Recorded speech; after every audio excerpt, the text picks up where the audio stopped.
Convido a todos, mais uma vez, que puderem se ajoelhar para mais uma palavra de oração.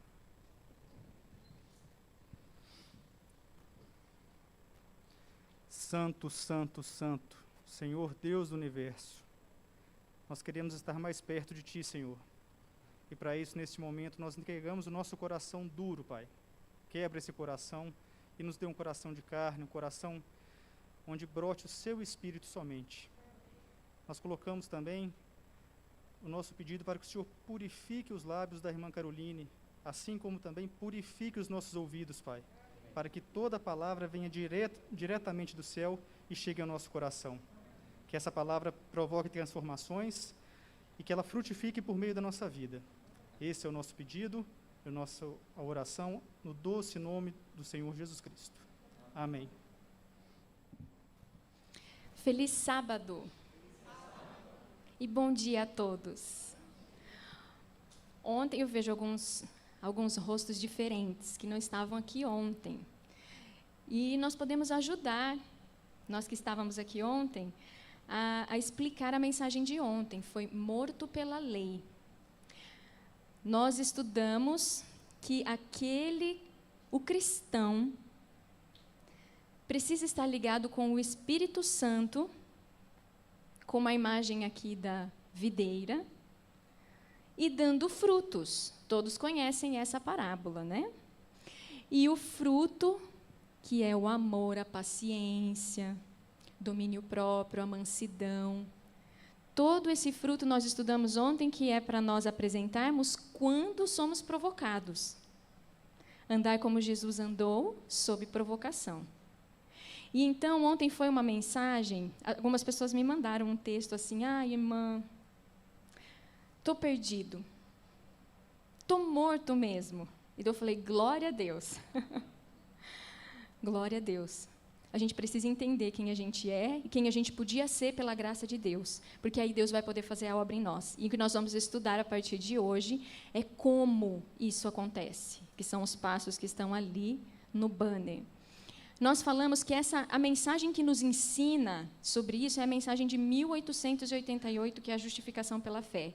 E por isso eu pedi para o meu esposo me trazer aqui para eu mostrar para vocês. Vocês conhecem esse livro, O Retorno da Chuva Serôdia? Alguém já leu aqui? Um irmão já leu. Esse livro conta a história, o que aconteceu em 1888. E por que não recebemos a chuva serôdia, ou melhor, começamos a receber a chuva serôdia e Deus teve que retirar. Por que isso aconteceu? Irmãos, é um livro que cada um de vocês precisa ler. Porque nós estamos em tempos de chuva serôdia de novo. E a gente precisa entender o que vai impedir você e a sua família de receber a chuva serôdia e a sua igreja. Então, esse livro, O Retorno da Chuva Serôdia, conta a história, o que é a mensagem de 1888, o que aconteceu. É muito importante. Tem esse livro aqui, A Mensagem do Terceiro Anjo, que é a Conferência Geral de 1893. São as mensagens de Jones. Também é maravilhoso. Se você quer entender a justificação pela fé, a mensagem de 1888, esse livro, a Mensagem do Terceiro Anjo, é o boletim da Conferência Geral.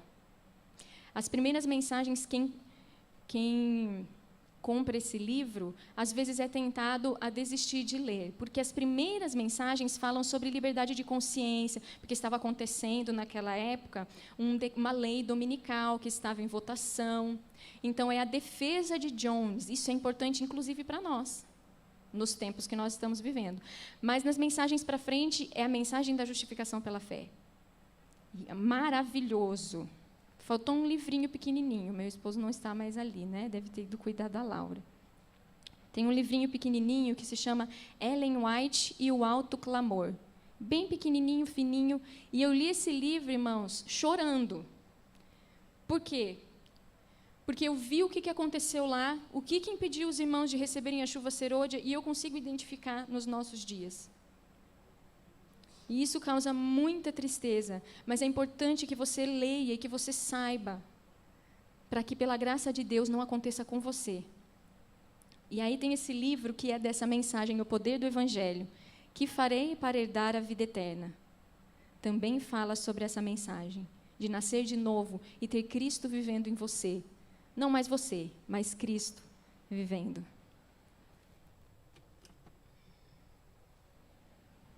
E então nós entramos na mensagem de hoje.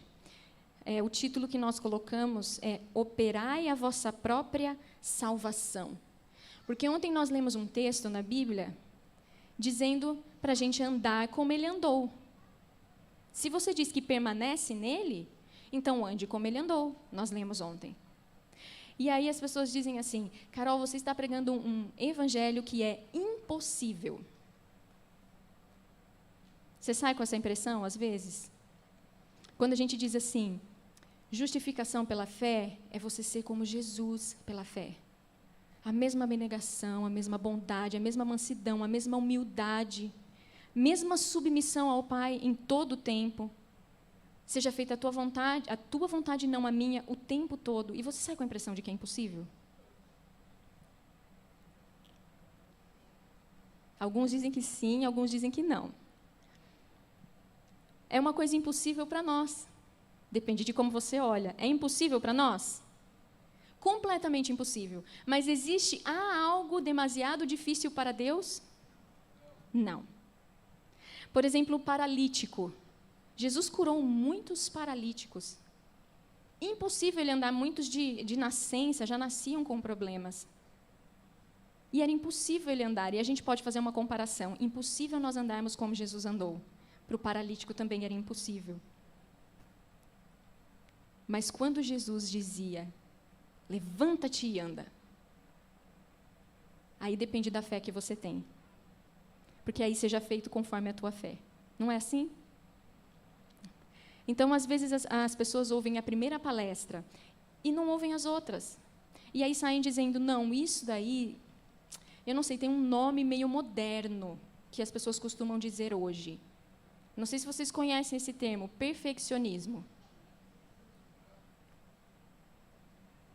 E eu não sei como que a gente chegou a esse ponto de dizer que é perfeccionismo a gente crer que é possível um novo coração, e um novo nascimento, e uma nova vida, e vivo não mais eu, mas Cristo vive em mim. Eu não sei como que nós estamos conseguindo chegar nessa compreensão de que isso é perfeccionismo. Pela graça de Deus e pelo sangue de Jesus, você pode ser uma nova pessoa.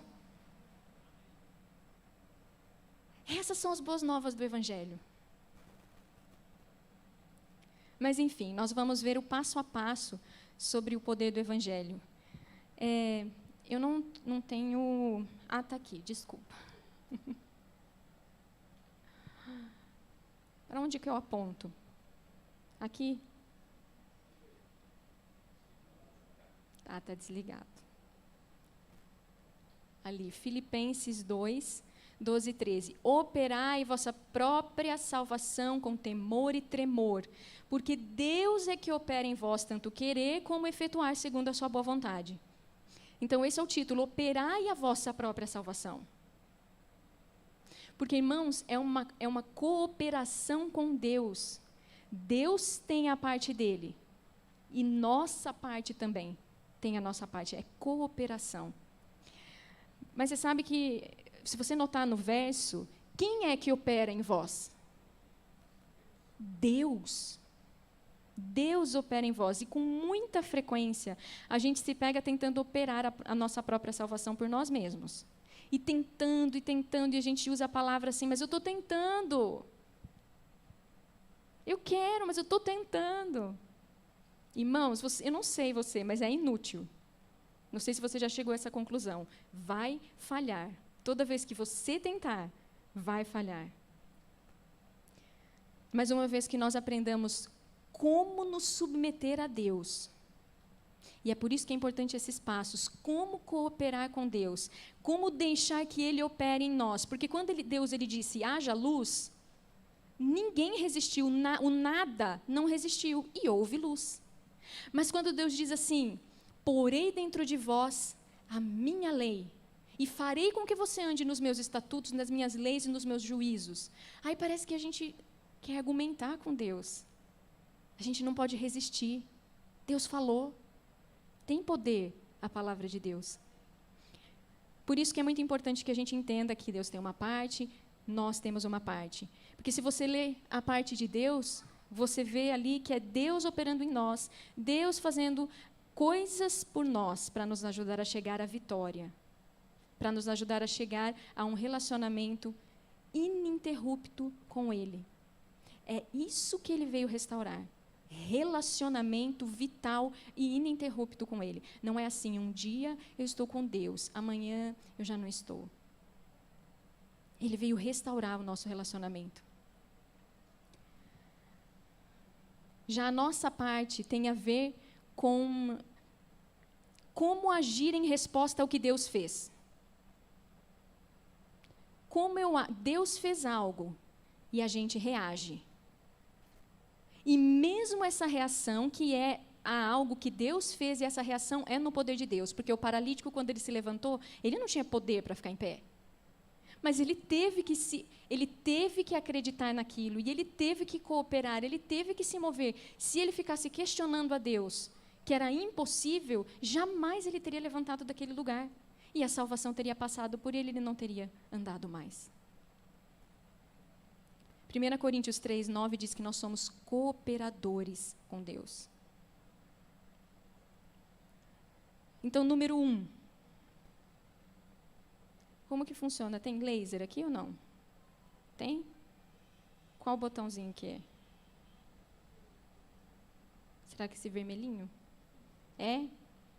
Ah, tá. Então, primeiro ponto. Ele atrai a todos. A Bíblia diz, aqui, olha, e eu, quando for levantado da terra, todos atrairei a mim. Deus está nos atraindo nesse momento, exatamente nesse momento agora para Ele. E é o tempo todo Deus querendo nos atrair a Ele. Ele está desejoso de que a gente responda a essa atração. Quando, irmãos, a gente separa tempo para ouvir a palavra de Deus, para estudar a Bíblia, para estudar o espírito de profecia, para ter plena comunhão com Ele, então Ele pode nos atrair de forma mais intensa. Para nós nos achegarmos cada vez mais perto de Deus. Quando a gente começa a conhecer a Deus, a gente percebe que Ele está empenhado em algo em nossa vida. Isso é importante para você saber, Deus ele está empenhado numa obra. O que é que Ele quer para você? Espera um pouquinho. Deixa eu ver. Ah, não tem. Esse não tem. João 3,17 diz assim, porque Deus enviou o seu Filho ao mundo, não para que condenasse o mundo, mas para que o mundo fosse salvo por Ele. Essa é a obra de Deus com você. Ele quer te salvar. Ele não quer te condenar. Ele quer salvar e Ele está fazendo tudo o que pode para nos salvar, se nós cooperarmos com Ele. Deus ele tem poder para qualquer coisa nesse mundo. Mas se você não cooperar com Ele, por exemplo, se você fica naquele ponto da nossa parte, você resiste, Ele pode passar para o próximo passo? Não pode. Não pode. Ele não está empenhado numa obra para nos excluir do céu. Quando a gente apresenta a primeira mensagem, que ser cristão é andar como Jesus andou o tempo todo, isso não quer dizer que Jesus tornou o céu inatingível e impossível. Não é isso, não entenda dessa forma. Ele veio nos mostrar como o teu caráter tem que ser. Ele é o nosso exemplo, Ele é o nosso modelo. Mas Ele está empenhado em nos atrair para dentro do céu. Mas, irmãos, jamais Ele vai poder nos salvar no pecado. Simples assim. A Bíblia diz, e lhe porás o nome de Jesus, porque Ele salvará o seu povo dos seus pecados. E depois, eis o Cordeiro de Deus que tira o pecado do mundo. Então, Ele veio para nos salvar do pecado. Ele veio para tirar a amargura, o ressentimento, os desentendimentos, o ciúme, a raiva, a impaciência, o desdém, a falta de cortesia. Ele veio para tirar isso de nós.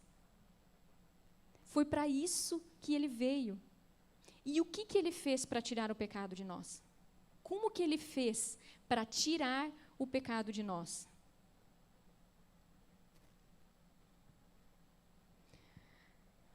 A última frase diz: odiando o pecado com ódio perfeito, todavia cumulou sobre a própria alma os pecados do mundo. O que ele fez com os pecados do mundo?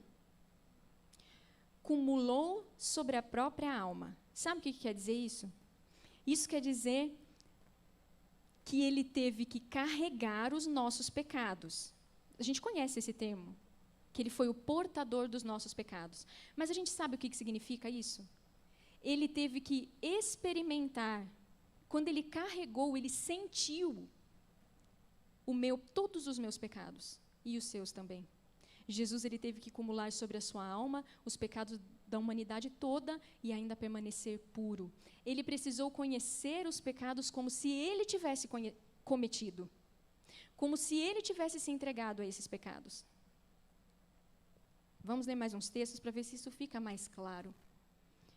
Olha esse: a culpa de todo o pecado fazia sentir seu peso sobre a divina alma do Redentor do mundo. Os maus pensamentos, você tem maus pensamentos às vezes, ou já teve?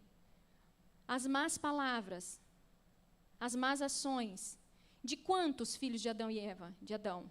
Todo filho e filha de Adão. Exigiam que a retribuição caísse sobre ele, porque ele tinha se tornado substituto do homem. Irmãos, isso é que quer dizer substituto do homem. Ele precisou sentir tudo, experimentar, ele precisou saber de tudo. Conquanto não fosse dele a culpa do pecado, porque não foi ele que cometeu, fomos nós. Seu espírito foi ferido e dilacerado pelas transgressões dos homens. E aquele que não conhecia pecado tornou-se pecado por nós, para que fôssemos feitos justiça de Deus nele. Você percebe? Que ele se tornou pecado por nós, para que nós fôssemos feitos justiça.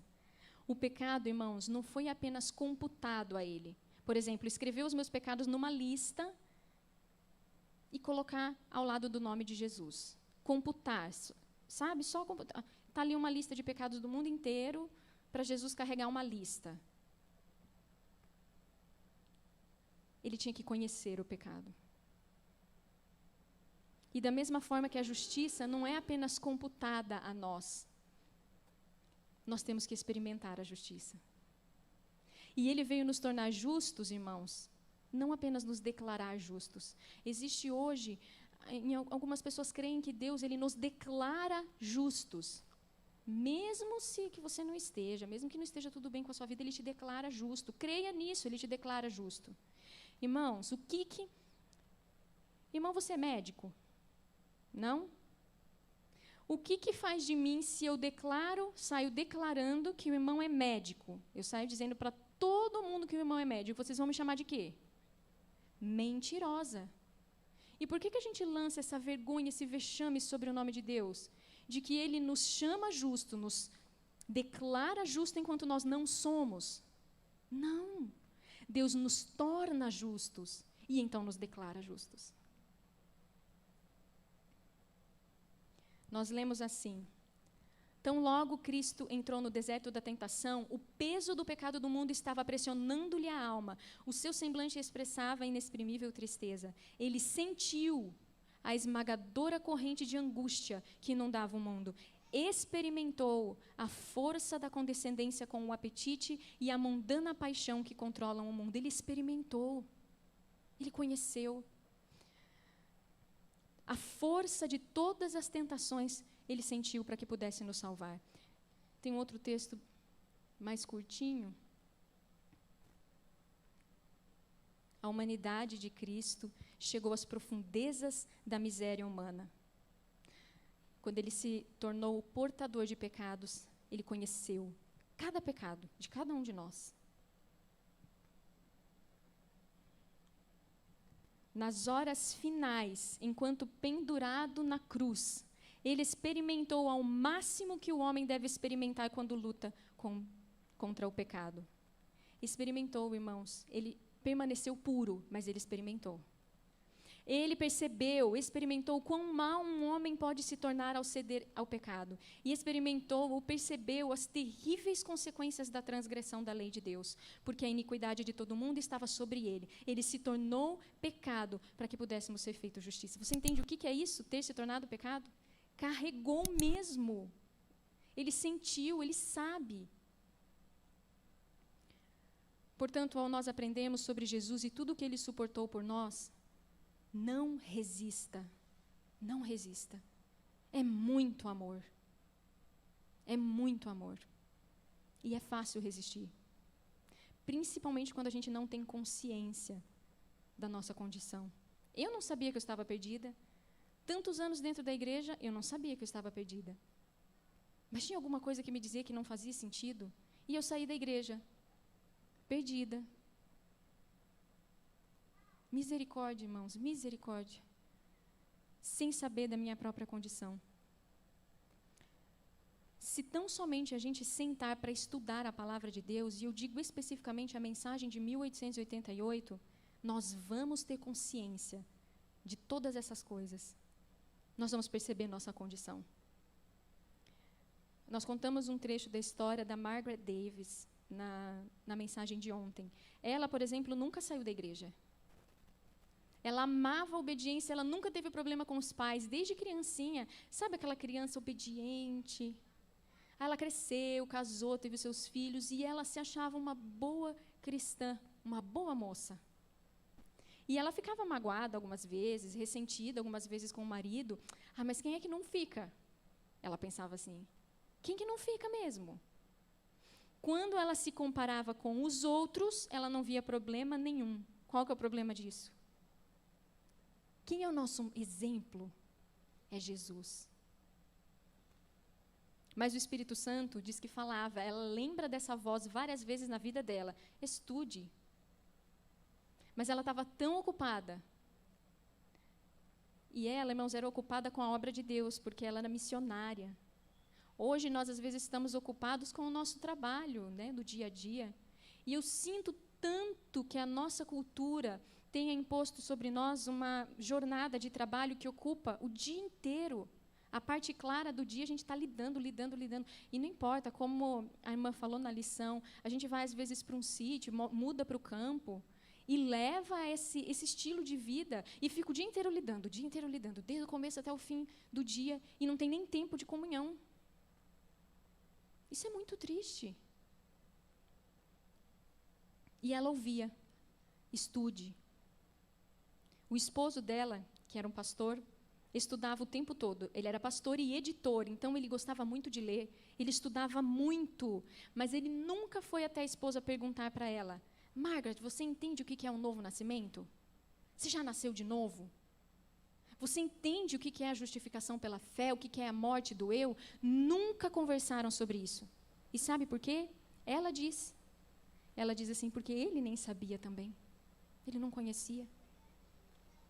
E você consegue entender? Você pode estudar, às vezes, teologia por 20, 30, 40, 50 anos, dar 20 estudos bíblicos por dia e não entender também. Na verdade, a gente tem que buscar e estudar para encontrar Deus. A gente precisa estudar para saber como que é ser cristão. O que é que Deus espera de você? E então você vai encontrar a verdade. Quando eu deixei de resistir e eu comecei a estudar a palavra de Deus, assim, para valer mesmo, irmãos, foi tão rápido. Eu percebi, quase que instantaneamente, que eu estava perdida. E eu nunca tinha sido cristã, nunca tinha entendido. Por ignorância, não saber o que significava, eu não estava obedecendo a Deus. E muito rapidamente eu fui convencida do meu pecado. E eu fiquei tão triste, irmãos, porque eu estava negligenciando uma salvação tão grande para mim. E eu estava negligenciando por não saber. Jesus veio comprar para mim uma vida completamente diferente da que eu estava vivendo. Vocês entendem isso? Eu estava vivendo uma vida, mas eu não precisava estar vivendo daquele jeito, porque Jesus veio comprar para mim um coração novo. E eu estava tantos anos sem me dar conta disso. E então, Ele nos convence do pecado, da justiça e do juízo. Olha lá, ele convence, é o número 2 da parte de Deus. Em João 16:8 diz isso. Ele nos convence do pecado, da justiça e do juízo. Então, quando você não resiste, ele pode te convencer. Se ontem você saiu daqui convencido que você está perdido, só dessa frase, irmãos, ser cristão é andar como Jesus andou. Essa frase já nos convence da nossa situação. E isso é uma obra do Espírito Santo. E ele me mostra, então, se eu cometo um pecado, se eu conto uma mentira, se eu fico irritada com alguém, se eu fico magoada com o meu esposo, ressentido, porque isso é o eu falando, eu sei imediatamente que eu não estou com Cristo, eu estou condenada, porque o Espírito Santo faz isso. Quando eu conto uma mentirinha para me proteger, eu preciso confessar a Deus. Eu sei que alguma coisa precisa ser corrigida. E então nós vamos poder confessar. Porque aí nós passamos a ter consciência de que nós poderíamos ter feito o que é correto, ao invés de o que é errado. É isso que nos torna arrependidos. Você ter consciência de que você fez algo, mas que Deus providenciou para que você não precisasse fazer isso. Digamos uma pessoa que é muito irritada, herdou e pelas circunstâncias da vida, ela é muito irritada. Então, a esposa começa a fazer alguma coisa e ele já percebe que está ficando irritado, e já fala alguma coisa para a esposa.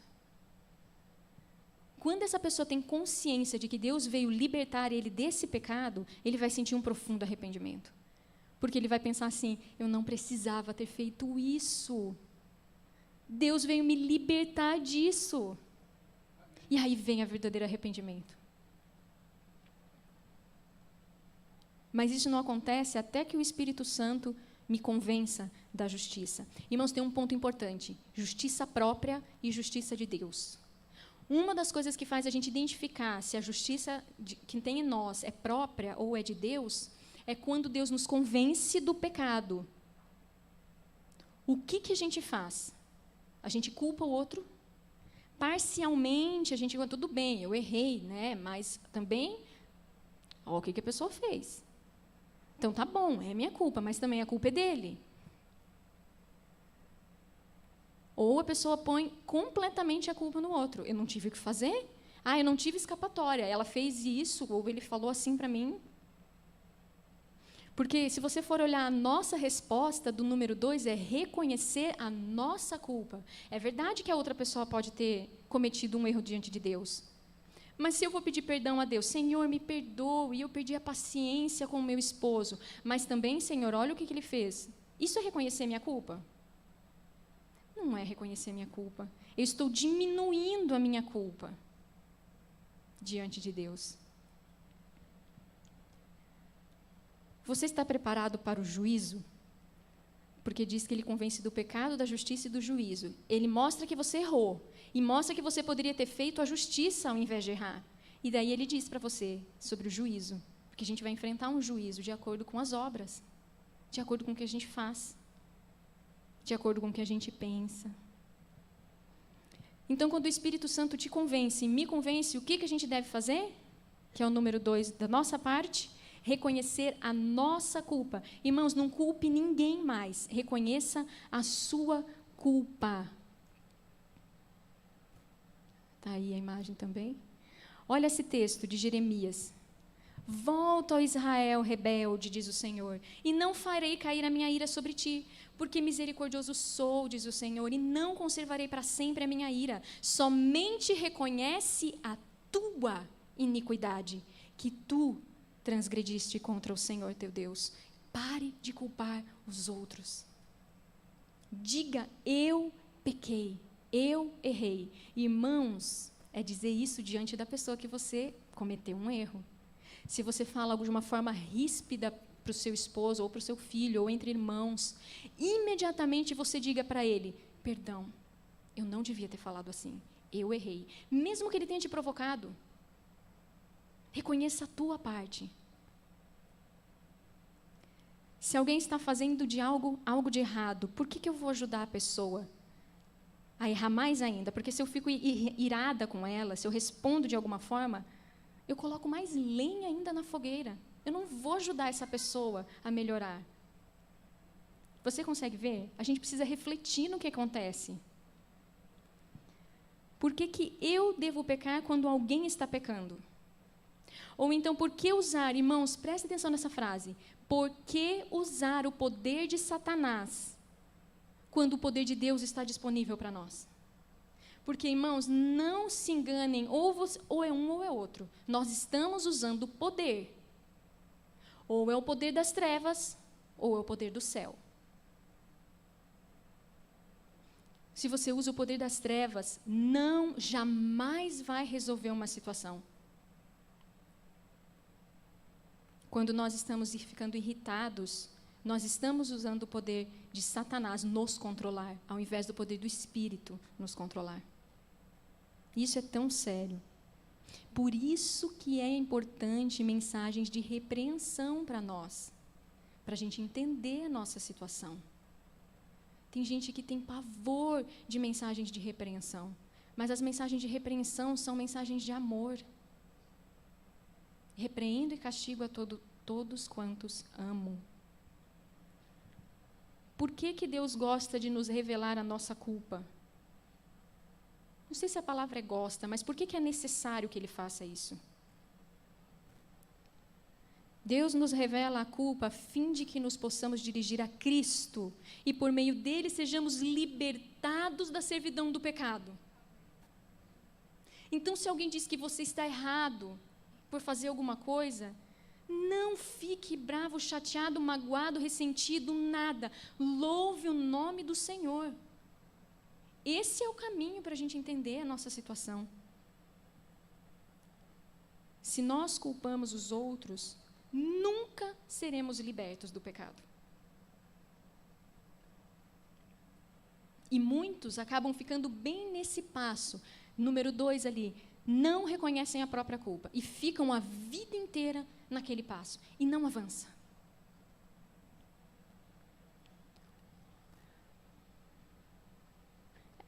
O segundo texto, os que não humilharam a alma perante Deus em reconhecimento de sua culpa, irmãos, não cumpriram o quê? A primeira das condições de aceitação. Reconheça a sua culpa.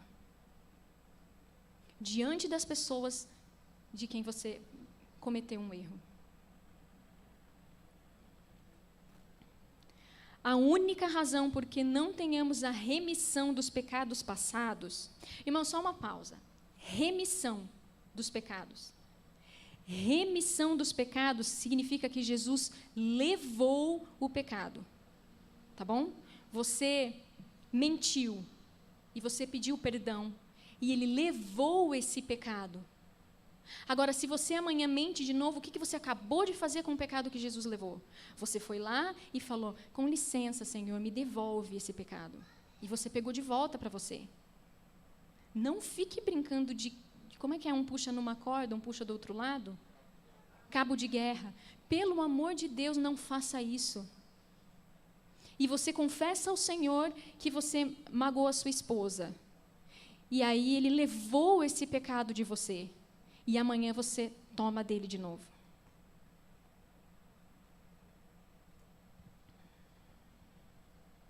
A única razão de não termos a remissão dos pecados é não reconhecermos aquele a quem ferimos por nossas transgressões e quem traspassamos por nossos pecados, que nós estamos em falta. Esse é um ponto muito importante, porque está dizendo ali, quem que a gente fere quando a gente transgride? Aquele, com letra maiúscula, é a Deus, é a Jesus. A gente magoa ao Senhor. Mas a gente culpa situações, a gente culpa pessoas. Como é que Deus vai poder nos livrar do pecado? É impossível, não tem poder se você não reconhece a sua culpa. Eu sinto em lhe dizer, não haverá poder na sua vida. Reconheça a sua culpa, que você se rebelou contra o Senhor. A confissão, que é o desabafo do íntimo da alma, encontrará caminho ao coração de infinita piedade. Perto está o Senhor dos que têm o coração quebrantado e salva os contritos de espírito. E essa última, irmãos, venha a Cristo como você está. e contemple o seu amor, até que seu endurecido coração seja quebrantado. Se você não está pronto para dar o seu coração a Jesus ainda, vá até Ele do jeito que você está. E contemple muito ao Senhor. Leia o Desejado de Todas as Nações. Leia os Evangelhos.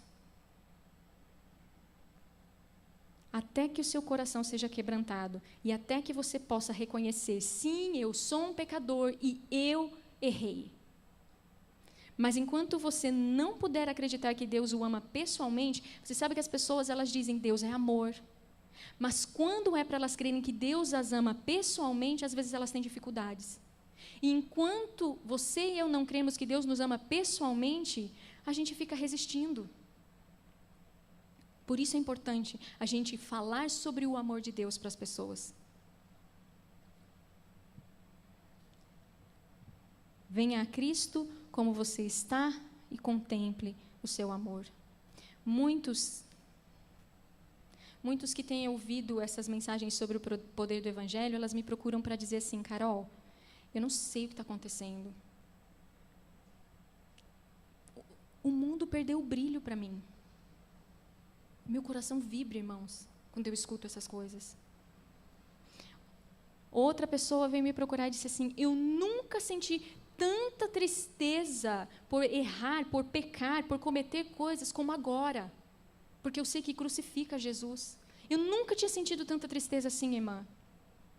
Outro diz assim para mim, eu nunca tive vontade de estudar e orar, tanto como eu tenho agora. Eu nunca tinha experimentado isso. Outra pessoa, uma vez mandou uma mensagem para mim, irmãos, e ela ficava dizendo assim, irmã, está diferente, irmão. E ela repetia assim, e eu fiquei pensando, Senhor, o que ela quer dizer com isso? Está diferente.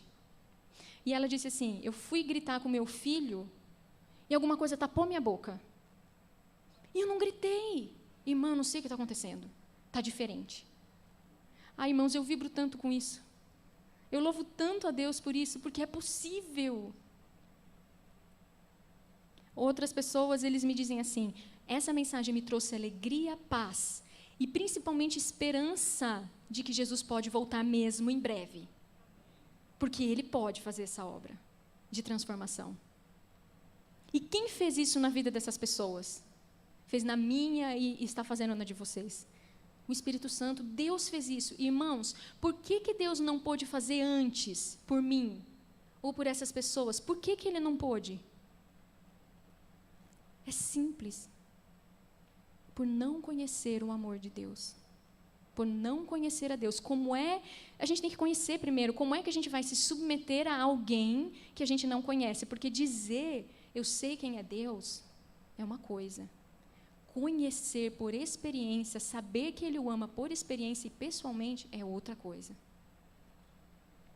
Como ser submisso sem conhecer? E como sentir necessidade de arrependimento sem saber que você magoa a esse que tanto te ama? Arrependimento, irmãos, é um dom de Deus.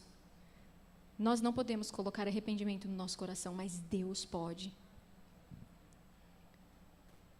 É a virtude que sai de Jesus que fortalece os propósitos do coração de se afastar do pecado e se apegar ao que é verdade. É a virtude de Cristo que torna o arrependimento sincero e genuíno. Deus concede o arrependimento. E então você pode confessar e abandonar o pecado. Quando Deus, irmãos, Ele concede o arrependimento, Ele faz uma mudança de coração. Você entende que é uma mudança de coração? É consciência de que você crucifica Jesus. E aí muda o seu coração, é como a irmã que me disse, eu nunca me senti tão triste por pecar contra Deus como agora. Você sabe que eu costumo usar uma ilustração. Quando você cai em tentação, é a mesma coisa, não se assustem com essa ilustração, é a mesma coisa de que Jesus estivesse agora mesmo aqui ao meu lado, e então eu pegasse cravos e fincasse em suas mãos, e coroa de espinhos e colocasse sobre sua cabeça, e cuspisse em Jesus, e batesse em Jesus, É a mesma coisa, porque crucifica Jesus. E se nós não ensinamos os nossos filhos desde pequenos que isso magoa o coração de Deus, nós estamos criando um bando de crucificadores de Jesus também. Irmãos, isso é de dilacerar a alma. Então, quando você entender isso, quando nós entendermos isso e tiver bem firme na nossa mente, cada vez que você for tentado a se irritar com alguém, vai ser assim: eu crucifico a Jesus ou eu entrego o meu coração a Ele agora mesmo e deixo Ele me controlar? Porque se trata disso. Quando é para você falar a maledicência, quando é para você falar mal de algum irmão, vai ser isso. O que eu vou fazer? Eu vou crucificar Jesus agora?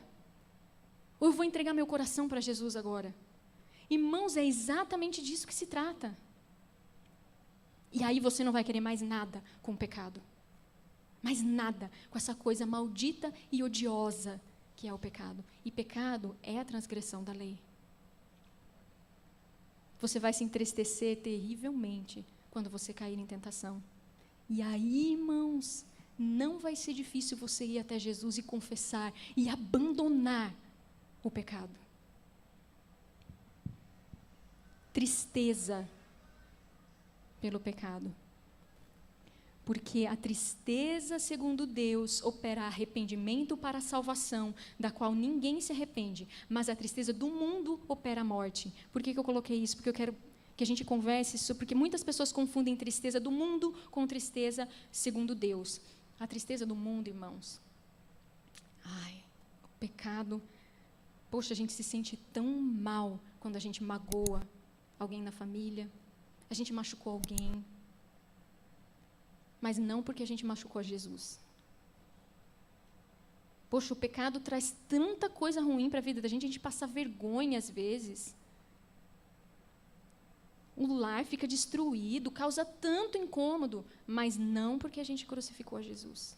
Tem diferença. Irmãos, quando eu magoo, se eu magoo alguém, sim, eu me entristeço porque eu magoei alguém, mas muito mais porque eu dilacerei o coração de Jesus.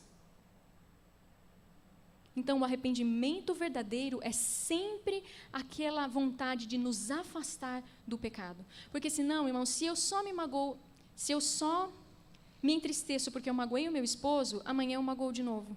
Não tem poder, sabia? Sabia que não tem poder? Eu me irritei com meu filho ficou tão chateado e eu fico tão triste, me sentindo miserável porque eu fiz aquilo, porque eu magoei o meu filho. Amanhã eu vou lá e faço de novo. Enquanto eu não entender que eu magoei a Jesus e eu crucifiquei a Jesus, não tem como abandonar. Não tem poder. E nós lemos que o que encobre as transgressões nunca prosperará, mas o que confessa e deixa alcançará a misericórdia. Confessar e abandonar. Esse é um grande passo. Confessar aqui e abandonar os pecados. Esse é um grande passo. Sabe por quê? Porque aqui nesse passo ocorre a entrega de todo o seu coração a Jesus. Esse é o ponto-chave de toda a experiência cristã. É aqui que acontece a rendição e a submissão completa.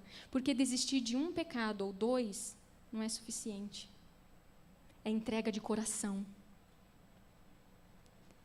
Jesus, ele diz assim: dá-me teu coração, filho meu. Eu não quero só as suas transgressões, eu quero o teu coração, porque do coração, o coração é as fontes de todo o pecado. Por isso que ele não quer. Muitas pessoas estão dispostas a dar o pecado. Tá bom, eu paro de fazer isso. Mas não dão o coração. E é só dessa forma que nós podemos andar no caminho que Jesus andou. Submissão e entrega. Cristo é capaz de salvar ao máximo todos os que vêm a Ele com fé. Ele os purificará de toda contaminação se o permitirem. Mas se apegam aos seus pecados, não podem ser salvos, pois a justiça de Cristo não cobre pecado sem arrependimento. Quando você entrega a Jesus, não pegue de volta. O que é arrependimento? É dizer: Senhor, eu estou pronto para abandonar os meus pecados. Estou pronto para aceitar o poder do Evangelho em minha vida. Porque o poder do Evangelho é muito maior que o poder do mal. Irmãos, Cristo, eu já disse isso antes, jamais cobre pecado em nós. Ele tira o pecado e então nos cobre com a sua justiça. O que Zacarias diz? Tirai-lhe as vestes sujas e te vestirei de vestes finas. Não é assim? As vestes sujas precisam ser tiradas. Mas muitos há que procuram reformar-se corrigindo este ou aquele mau hábito e esperam desse modo se tornar cristãos. Prestem atenção, irmãos. Mas estão começando no lugar errado. Porque a nossa primeira tarefa é com o coração. Você percebe, irmãos? Às vezes o foco da gente está em mudar um monte de coisas no nosso comportamento, sem entregar o coração. Por isso que a gente fica nesses altos e baixos na vida cristã. Entregar, vamos colocar outra palavra para entregar. Entregar os pecados do coração. É abandonar. Você entregou, não é mais seu, está com Jesus, não é? Você não entregou para Ele? Não está mais com você. É deixar que Jesus carregue e coloque sobre o santuário, até que o seu nome passe em revista, e aí os pecados serão colocados em quem? Em Satanás. Os pecados ou estão comigo, nesse momento, ou estão no santuário. E depois os pecados vão estar sobre Satanás ou vão estar sobre mim. O pecado não fica voando. Alguém tem que carregá-lo. Você o cometeu. Você pediu perdão. E Jesus leva. Mas para ficar lá, você não pode pegar de volta. Está lá. Você percebe por que a entrega do coração hoje a entrega do coração é essencial? A menos que nós nos entreguemos a Cristo, nós somos automaticamente escravos de Satanás. E é muito mais fácil a gente abandonar aquele pecado, do que entregar o eu. Que tal o eu? Que luta, não é? Que luta! A luta contra o eu. É a maior de todas as batalhas, diz o Espírito de profecia. E requer uma intensa luta, mas ninguém pode ser renovado em santidade sem ter entregue o eu. Então, antes que Deus lhe dê um novo coração e uma nova mente, você precisa entregar o velho coração. E entregar quer dizer abrir mão, não é mais seu. Nós temos que ir ao Senhor e dizer: Senhor, eu entrego o meu direito de agir conforme a minha natureza inferior. Isso é morrer para o eu. Eu não vou agir mais de acordo com essa natureza pecaminosa, porque o Espírito habita em mim, Cristo habita em mim.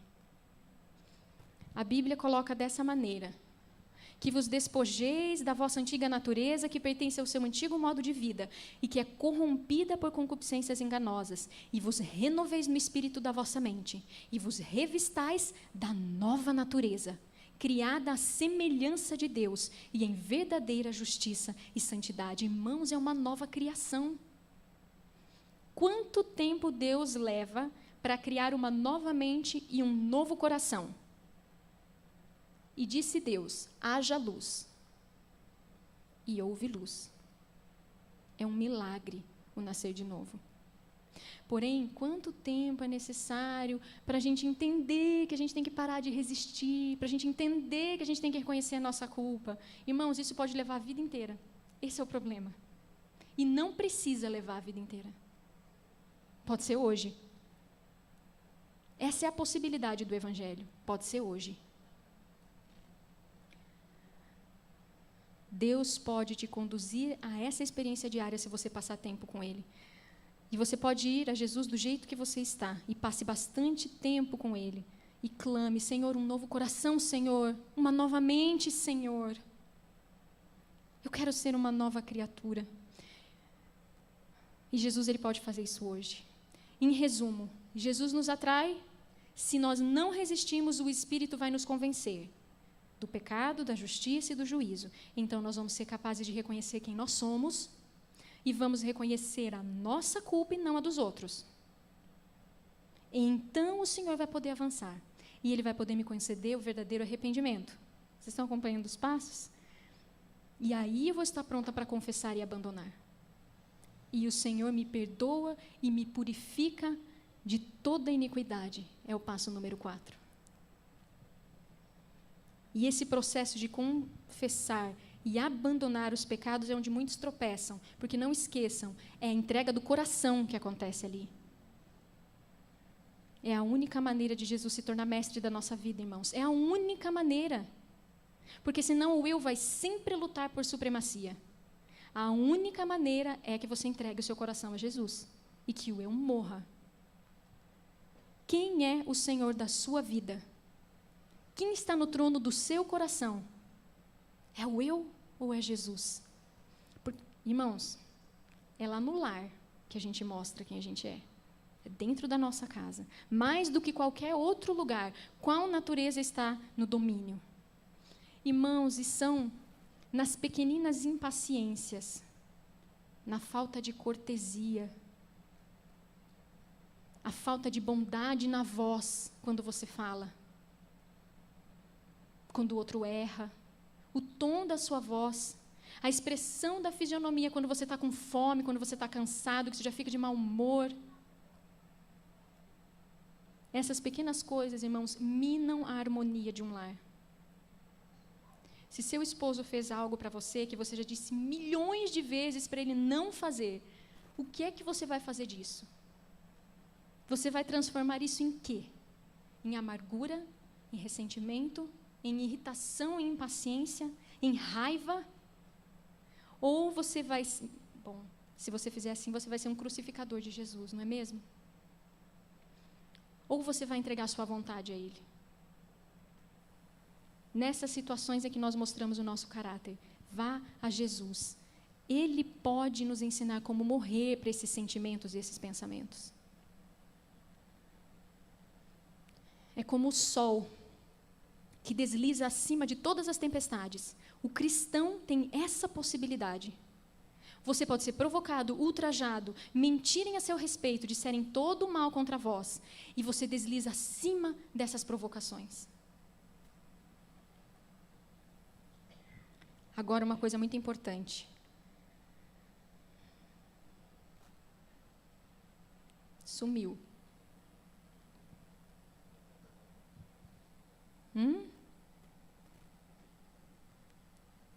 A consagração precisa ser inteira.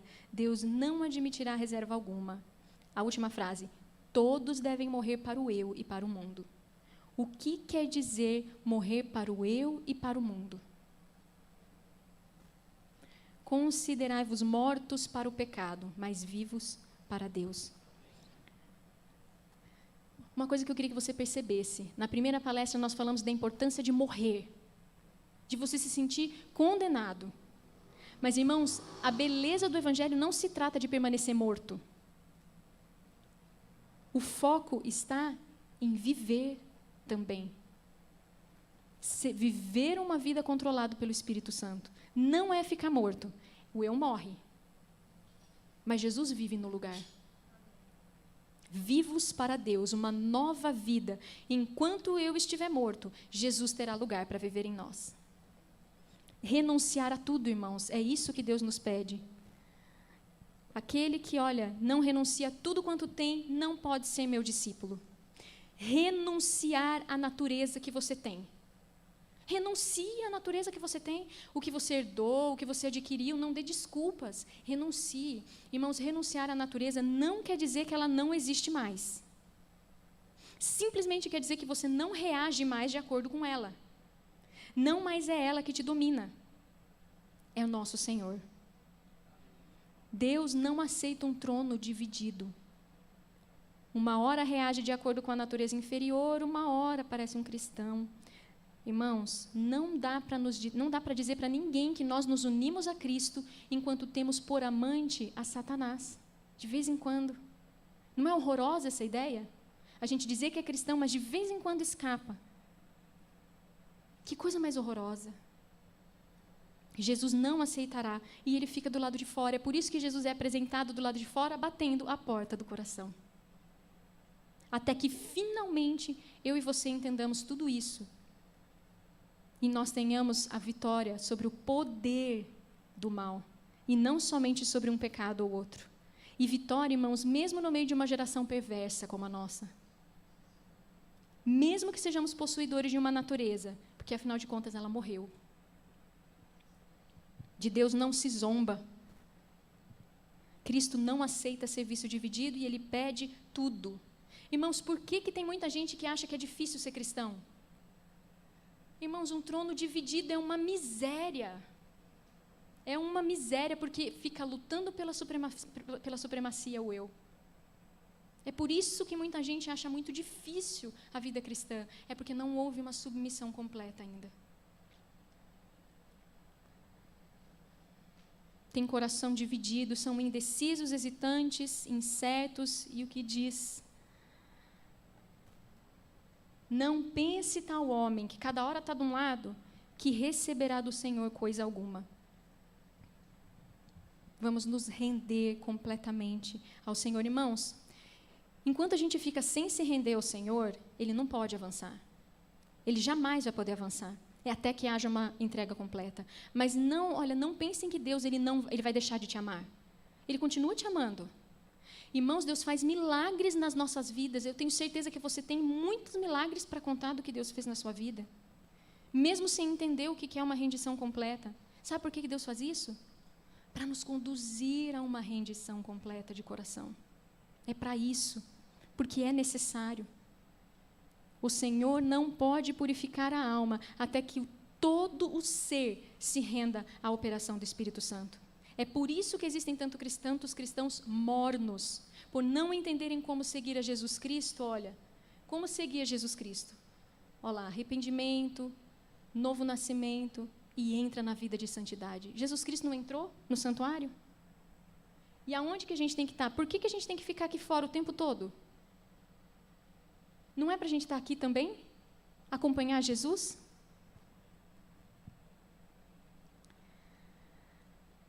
Seguir a Jesus no caminho todo, ser crucificado com Cristo, para que Cristo possa morar no coração. 1 João 1,9 diz: se confessarmos nossos pecados, Ele é fiel e justo para nos perdoar e fazer o quê? Purificar de toda injustiça.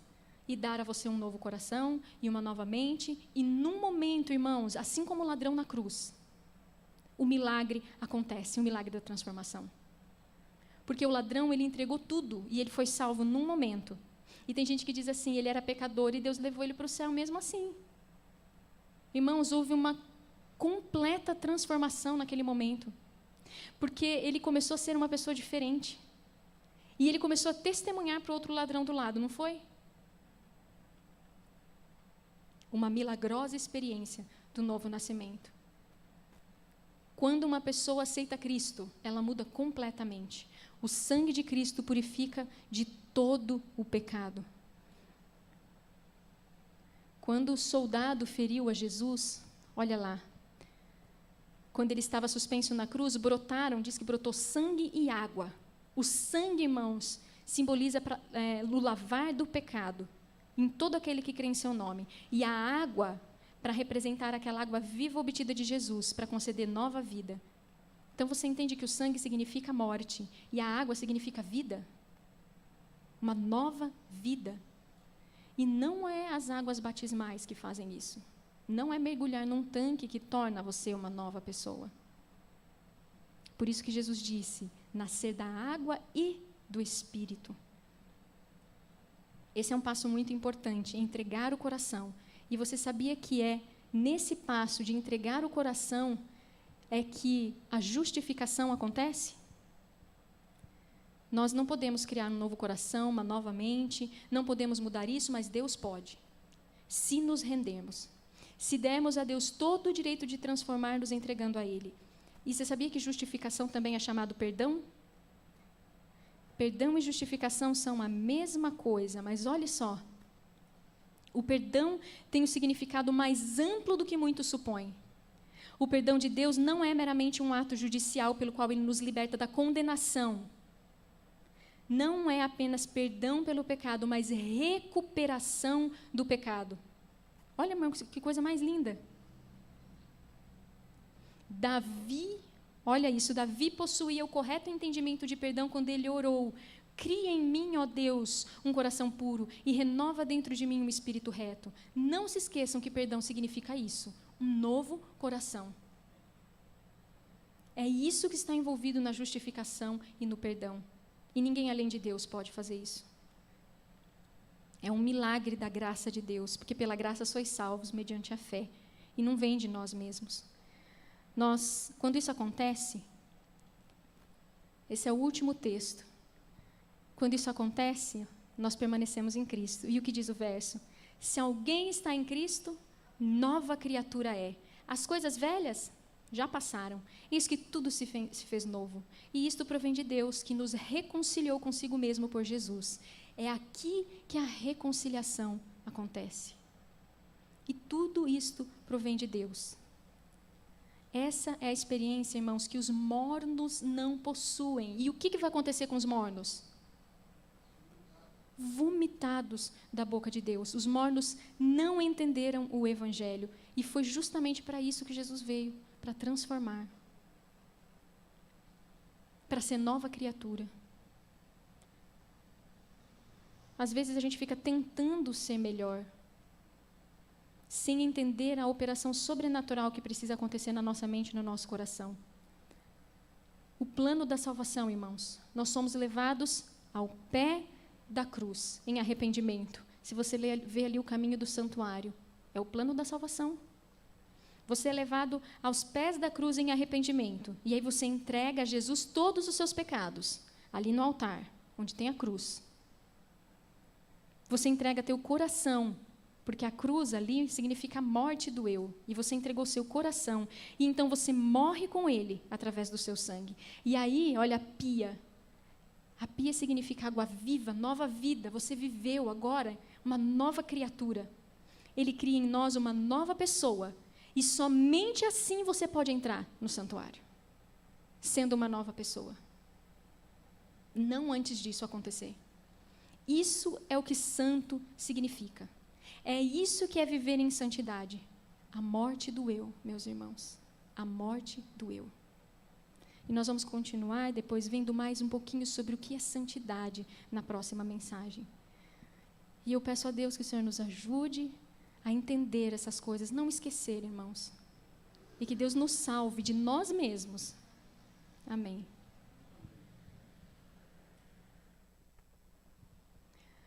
Eu vou pedir que quem puder, para a gente se ajoelhar para orar ao Senhor.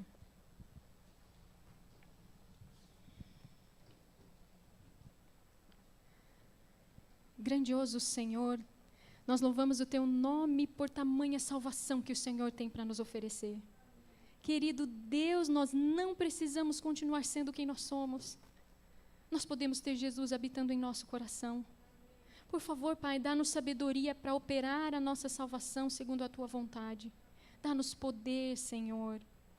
Por favor, ajude para que o nosso eu morra sufocado, Pai, e não viva mais. No trono do nosso coração, Pai, de cada um que está aqui, que Cristo habite, Pai, e não o eu. É em nome de Jesus que pedimos, Pai, no sangue de Jesus. Esse sangue tem poder, esse sangue purifica, lava e limpa de todo o pecado. Por favor, Pai, nós imploramos esta bênção para esta igreja e para os tantos irmãos que estão ouvindo.